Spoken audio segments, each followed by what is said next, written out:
Today's discussion will be presented in three sections since we are recording this session for our radio broadcast on Federal News Radio 1500 AM. Our first section will focus on the implementation of continuous diagnostics and mitigation. Next, we will discuss the tools and software for CDM, and lastly, what the end state will look like. Feel free to post questions and comments during the session, and we'll provide an answer to you quickly. We are particularly pleased to welcome our moderator, Jason Miller, the Executive Editor for Federal News Radio 1500 AM. Let me turn over the reins to Jason to begin today's discussion.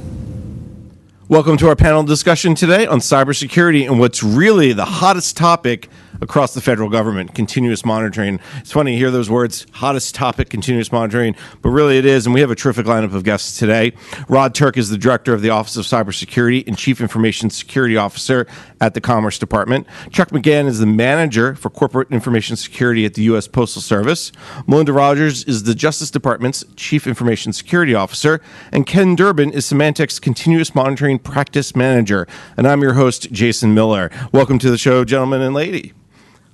So before we get started, let me set some context for our discussion today. And then each of our panelists will do about 2 or 3 minutes about how their organization is addressing continuous diagnostics and mitigation, or CDM. You're going to hear a lot of acronyms today. CDM is the one you need to pay attention to the most. And then we'll get into the broader discussion.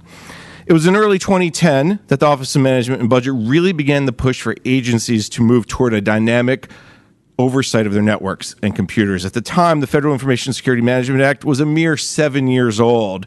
Now, for much of that time, agencies followed guidance from OMB and the National Institute of Standards and Technology, which really then focus on creating this rigorous process, pushing compliance really to meet cybersecurity goals. But as threats increased, and think of the VA laptop, think about the attacks against the Defense Department computers from nation states such as China, I'll throw that one out there for you. And add to the huge dependency every organization is having on information technology, and really today more than ever, that dependency is always growing. Agencies soon need to really understand the health of their networks. And as soon as possible, they need to understand that health in order to protect and potentially repair them, because that becomes more paramount than ever before. Now, flash forward to 2012, the Homeland Security Department begins a major push to give agencies the tools and the policies needed to move off this static environment and toward this dynamic one by issuing this policy and guidance for CDM. DHS followed with a major acquisition, awarding 17 vendors a spot on a $6 billion blanket purchase agreement. Now, DHS, along with the General Services Administration, are implementing CDM today. DHS and agencies remain in phase 1 of the program, and a series of task order competitions are expected in the coming months to provide both the technology and the subject matter expertise to meet the goal of not only collecting, but using the data. And all of those efforts lead to a 2017 deadline established by OMB for agencies to move to information security continuous monitoring. We'll call it the son or daughter of CDM, the ISCM. A third name change, another acronym to keep if you're taking notes at home. Now, in the memo, OMB requires agencies to develop a strategy along one of these three paths: rely solely on internal capabilities, rely solely on DHS, or partner with DHS. So we'll call that the hybrid approach. In fact, a major deadline is coming June 30th. So Rod and Melinda, you should pay attention to this maybe. Agencies must update their ISCM strategies on how they'll perform the assessments and authorizations, commonly known as ANA, that replaced the CNA. I told you there'd be a lot of acronyms, so make sure you know what each of them stand for.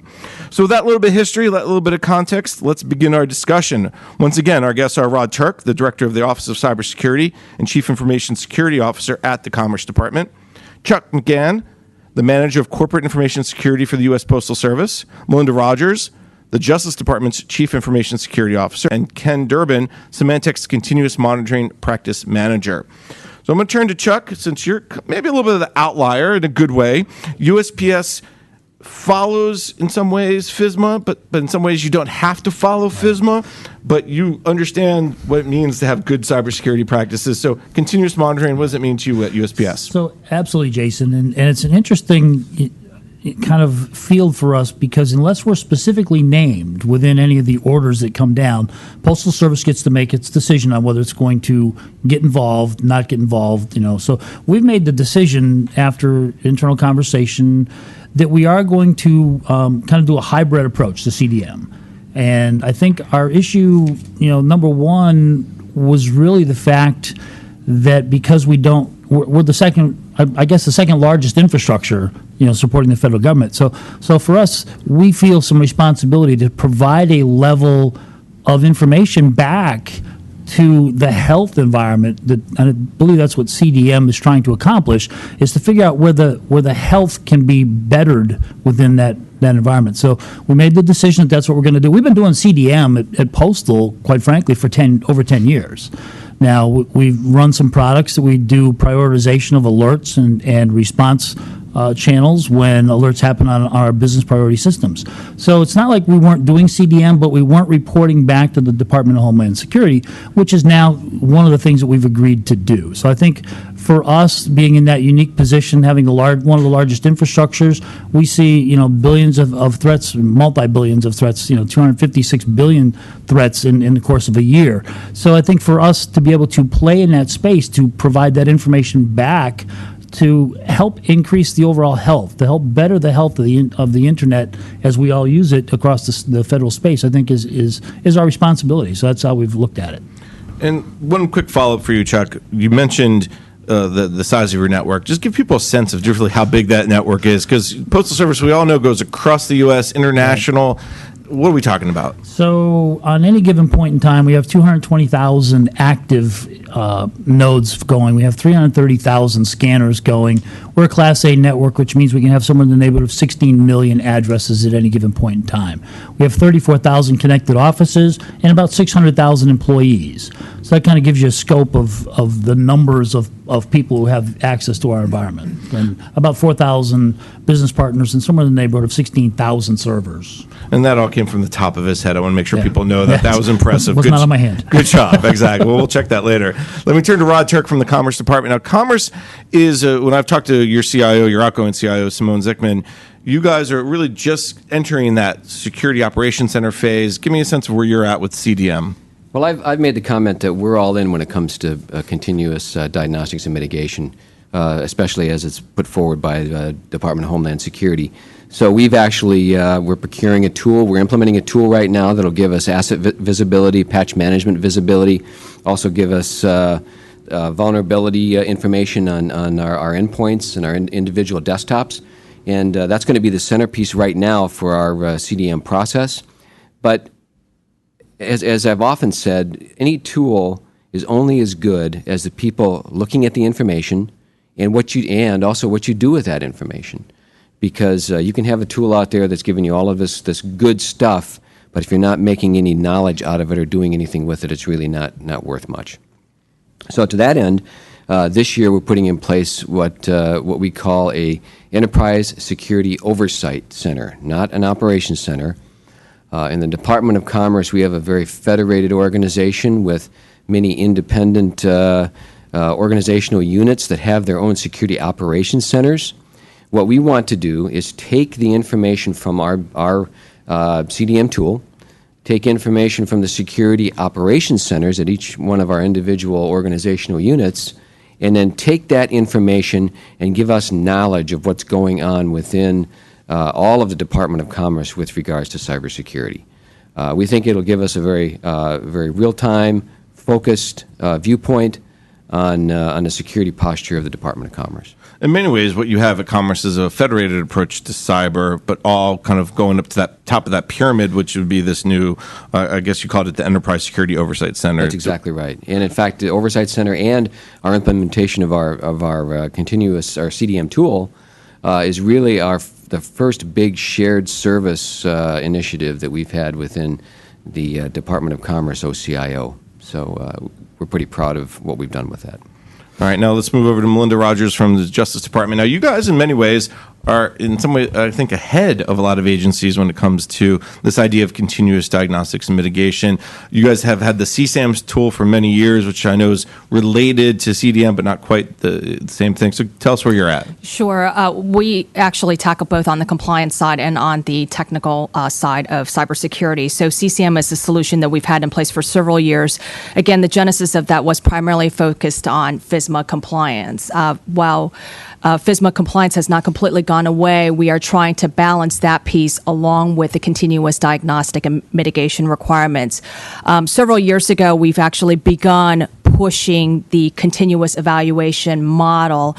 We also procured a solution that helped us centrally manage all the endpoint information, vulnerability information, and configuration information, similar to what Rod had described. At Justice, we are also a very federated agency, but we have been successful in centralizing at least the visibility of knowing what assets are where in our environment. I mean, that's really part of the key challenge, is knowing what you have and where you have it. Then you can either go in and address it or accept the risk of its existence.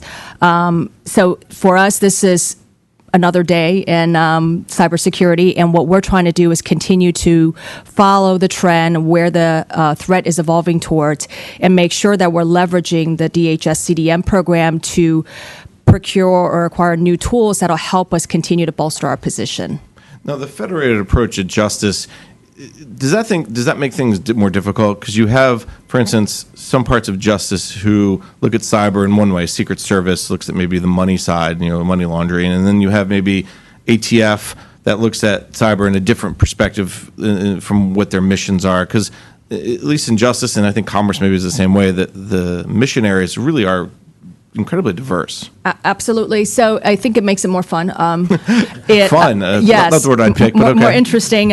So with the federated model, at the end of the day, it's about supporting the components in their mission. We have to enable them to achieve and accomplish their mission successfully. So I would say from a department oversight standpoint, our job is to make sure we understand the component's mission and understand what types of technology solutions they'll need to make their jobs easier, and provide input in terms of how do they go about determining which solution they need and what are the security requirements they need to have in place. So it's a little bit of a balance. We do have a federated model within Justice, but from a security awareness standpoint, we do work very closely with each of our components' security office, so that ultimately we do have a centralized view at the department level.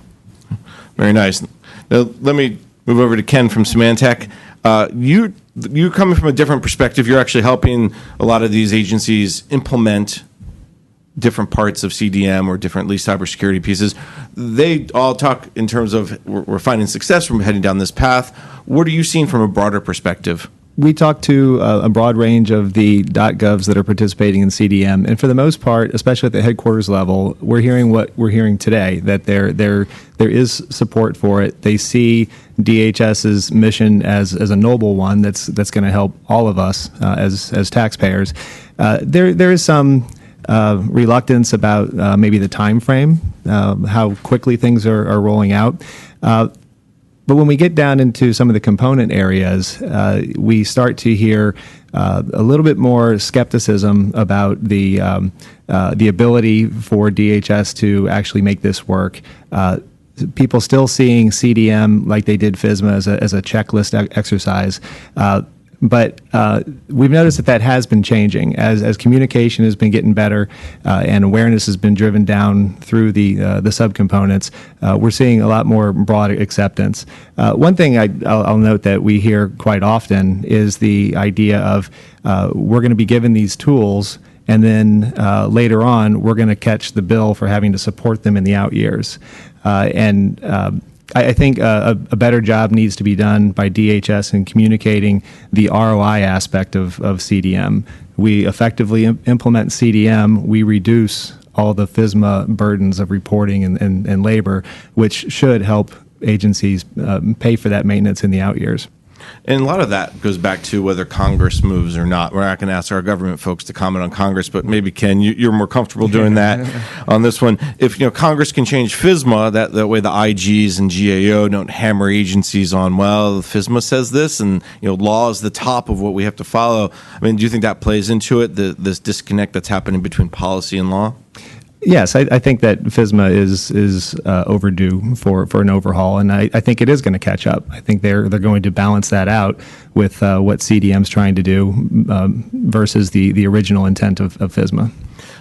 Let me turn to Chuck for a second. When you guys have been working on CDM for long, you said about a decade or so, do you see a cost, an ROI? Because I want to pull on that a little bit, because I'm not sure if because it's been so long, if you remember what it was before the CDM.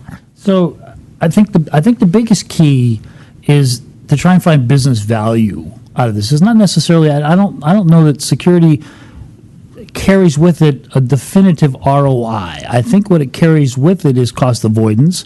I think what it carries with it is reputational, protection. It carries brand protection, certainly for us. So when you sit there and ask a company, what's your brand or what's your image worth? What's your trust worth? I think that's what you have to look at. So for us over the years, we've used that model to sit there and what is it worth your customer knowing that their piece of mail gets from point A to point B the way it should, and that the information that they store with us, their customer lists and things like that, are not exposed and they have value. So it's more of a business value, business add value, as opposed to an ROI. I don't know that that there's a delineable ROI. Right.